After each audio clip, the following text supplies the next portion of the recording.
Aftermath in the wreckage. The crater stretched wide across the valley, jagged metal bones of what was once a medevac ship jutting from the scorched rock like twisted ribs. Smoke still curled from the debris, and the acrid scent of burnt circuitry clung to the wind. Eli Kade adjusted the filtration mask over his nose and stepped deeper into the wreck.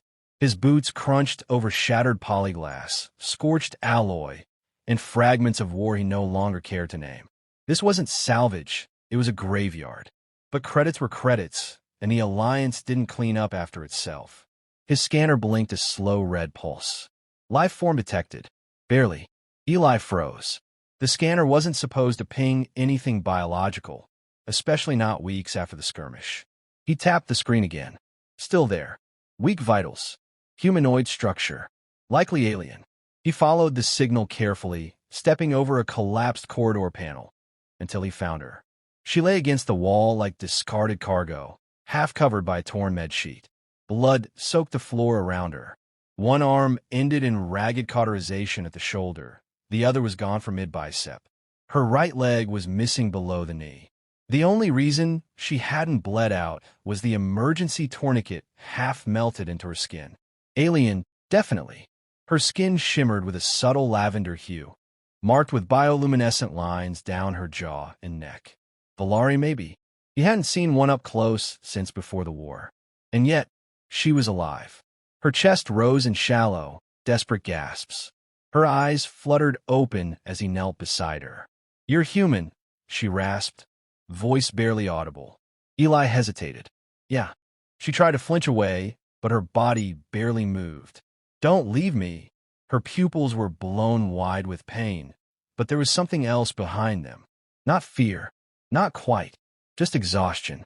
Resignation. Eli swallowed hard. He lost people like this. Left on the field, forgotten by the war machines they served. He remembered his sister's last message, cut off mid-transmission. No rescue ever came for her either. He didn't say anything, just moved quickly, cutting away the burned edges of the med sheet and assessing the damage. No external parasites. Some cybernetic enhancement. Maybe a comms implant. She wasn't a soldier. Not built for this. "Can't stay here," he muttered. He slung her over his shoulder with care, ignoring the sticky warmth of blood against his jacket. She was light, too light, malnourished, dehydrated. She moaned once in pain, then passed out completely. The workshop was built into the side of a canyon, camouflaged by old mining equipment and sandblasted panels. A dented security drone tracked Eli as he entered, its lens blinking once in lazy recognition. He moved straight to the med table, laying the girl down under the surgical lights. The AI assistant flickered on, its voice cold and clinical. "Foreign species detected. No recognized treatment protocol." "I didn't ask for your opinion." "Echo," Eli snapped. "Just help me stabilize her." He worked for hours, sealing arterial leaks, cleaning tissue, and applying dermal foam to what was left of her limbs. He sterilized the neural nodes where prosthetics could be grafted. The wounds were old, but not rotten. She had survived through sheer stubborn will. When he finally stepped back, sweat-soaked and exhausted, her chest rose and fell in a steadier rhythm. She would live. For now. The next morning, as sunlight filtered in through the cracked panels, her eyes opened again. Clearer this time. Focused.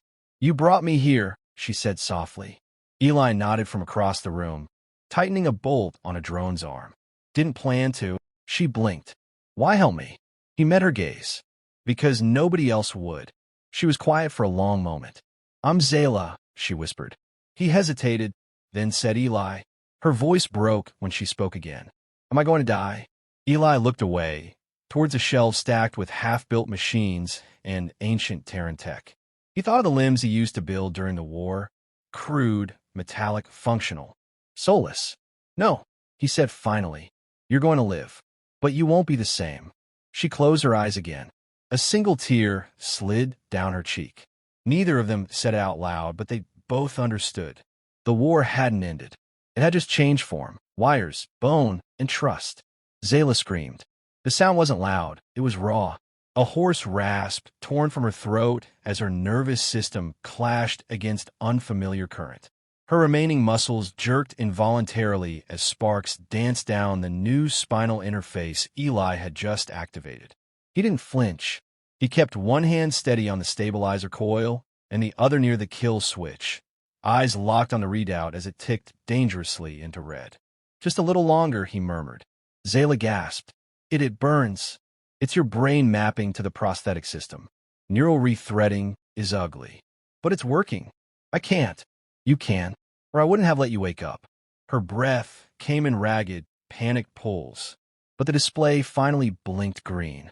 Alignment successful. Eli shut down the charge. The current died. Zayla collapsed back against the table, drenched in sweat, trembling. The left arm was in place now. Rudimentary, skeletal, silver alloy traced with Volari bioleum wiring. The fingers twitched slightly, almost curiously, like a newborn testing the world. Zayla stared at it. "It's hideous," she whispered. "It's temporary," Eli said. "Once your system accepts the base graphs, we can move to precision coding. Cosmetics come last." She didn't answer. Her face was pale, features tight with pain, and something else, shame, maybe, grief. Eli cleaned his hands and began shutting down the lab equipment. The silence stretched between them, heavy. "You used to do this for soldiers," she said suddenly. He paused. "Yeah, during the first 6 years of the war. Human soldiers? Mostly. And now you're fixing me. Would you rather I didn't?" Zayla looked away. "I don't understand your kindness. My people were bombed by yours." "I wasn't flying the bomber," Eli muttered. She turned back to him, eyes glowing faintly under the surgical lights. "You're still one of them. And you're still alive," he snapped. The words hung between them. He hadn't meant to sound cruel, but her constant suspicion was wearing thin. He wasn't doing this for gratitude, but neither was he doing it to be judged. Zayla didn't argue. Instead, she flexed the fingers of her new arm again, slowly, one joint at a time. The motion was stiff, but precise. "This doesn't feel like a machine," she murmured. "It's responding to more than thought." Eli walked over.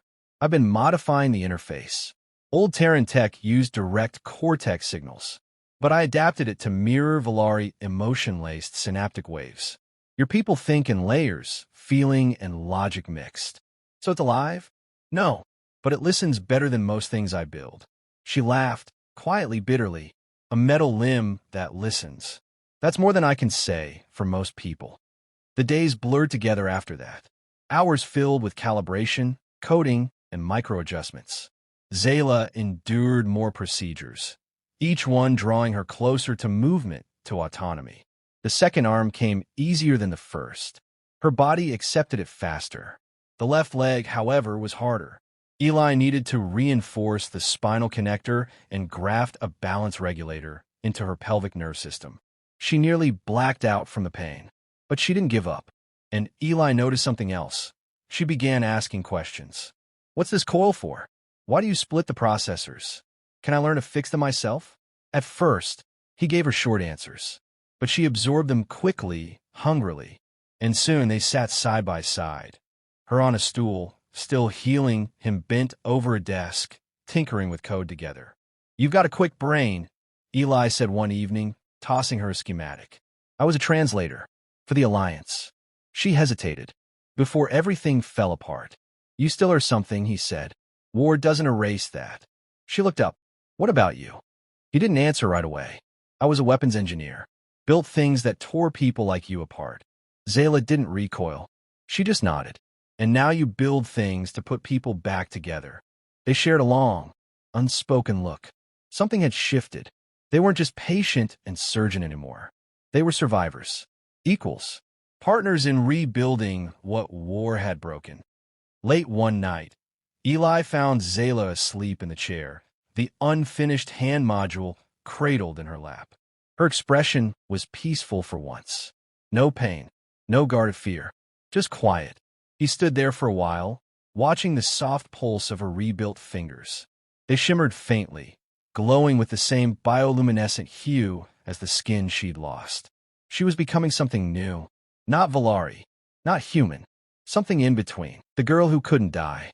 The desert wind howled against the canyon walls, carrying dust and heat as the sun dipped toward the jagged horizon. Inside the bunker, Zayla stood, balanced, focused, drenched in sweat.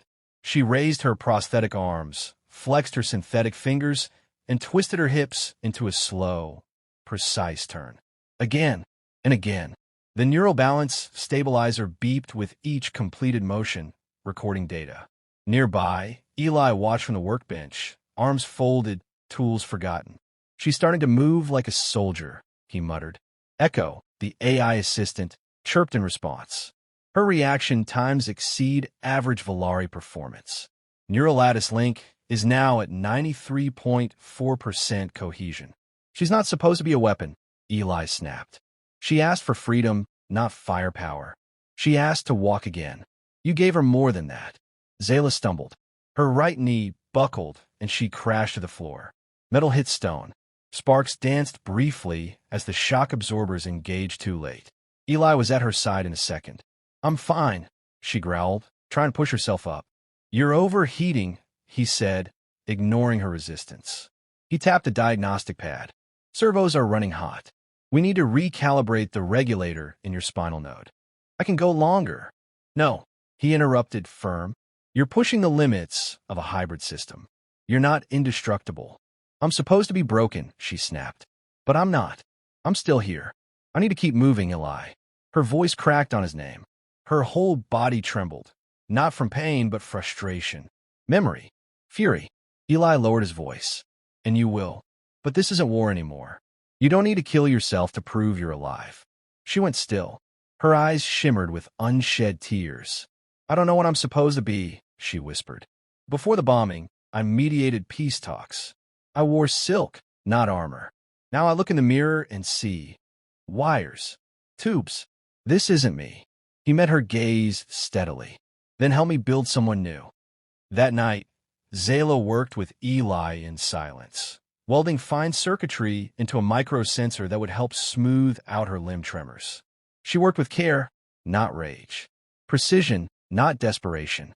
For the first time, she wasn't fighting the metal. She was shaping it. 2 days later, trouble arrived. It came in the form of a skiff, silent, sleek, and fast, slicing through the canyon air just before dawn. Eli's sensors picked it up seconds before it landed. Unmarked vessel. Cold signature. "Too clean for traders," he said grimly.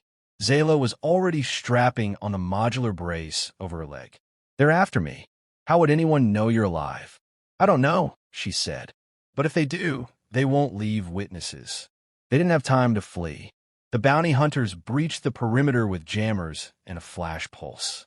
Eli activated the lockdown protocol, sealing the lower half of the bunker and engaging the defense grid. Zayla crouched behind the main terminal as plasma bolts seared overhead. The drones returned fire, buying seconds, but only seconds. "They'll flank the east hatch," Eli shouted. "You can escape through the canyon drain pipe." Zayla hesitated. Her new legs felt like lead. Her arms buzzed with charged tension. "I'm not running." "You have to," Eli said, throwing a wrench that hit a control panel, overriding a manual override lock. "I'll hold them." She looked at him then, really looked. The man who'd built her from pieces, who stayed when everyone else walked away. And then she turned and ran toward the hatch. She hit the corridor just as one of the attackers stepped through, weapon raised. Instinct moved faster than thought. Her arm jerked upward and slammed into the bounty hunter's chest, metal against flesh. There was a sickening crack. He dropped. Zayla stood there, breathing hard, shaking. She hadn't meant to hit him that hard, but she wasn't weak anymore. They fought together, Zayla moving with newfound strength and uncanny balance, Eli coordinating drone coverage and triggering automated traps. By the time the last attacker fell, the sun was rising. Smoke hung low over the canyon. The silence afterward was almost reverent. Zayla's limbs sparked. Her spine burned. She fell to her knees, body locking up. The neural lattice was failing. Eli caught her before she hit the ground. "You're okay," he said, voice low, urgent. I can't breathe." "You're okay." Everything blurred. And then darkness. Alloy hearts. Darkness. It pressed in on Zayla like the void of space, endless cold, still, then light. A pinprick behind her eyes. Faint voices. Warmth at her back. Her chest burned with every breath. She opened her eyes. The ceiling above her was familiar. Workshop plating, patched wires, flickering amber lights. Her body felt heavy but alive. She tried to move her arm and felt the soft hum of servos respond. Smooth and immediate. "You're awake." Eli sat nearby, sleepless and pale. A data slate blinked blue in his lap. "I thought I lost you." Her voice came out cracked. "What happened?" "You overclocked the lattice during the fight," he said. "It started frying your spinal link. Your body shut down to protect your brain." "You fixed me again?" "I rebuilt the core," he said. "Had to reroute part of a neural interface to a secondary layer. Experimental. Very risky." "Why?" He met her eyes. "Because you matter." Zayla looked down at herself. Her limbs, new again, sleeker, stronger, balanced, glowed with soft pulses of light, almost rhythmic. "I don't feel broken anymore," she whispered. "You're not. You're proof of what's possible." She sat up slowly. "They'll come again. Whoever sent those bounty hunters. I know. We can't hide forever." "No," Eli said, standing. "And maybe we shouldn't." Later that day, with her systems stable and strength returned, Zayla walked through the workshop like she had lived there her whole life. She touched the metal walls, greeted the drones, checked the terminals. Her presence wasn't cautious anymore. It was confident, intentional. Eli met her by the hangar doors. "You really want to leave?" he said.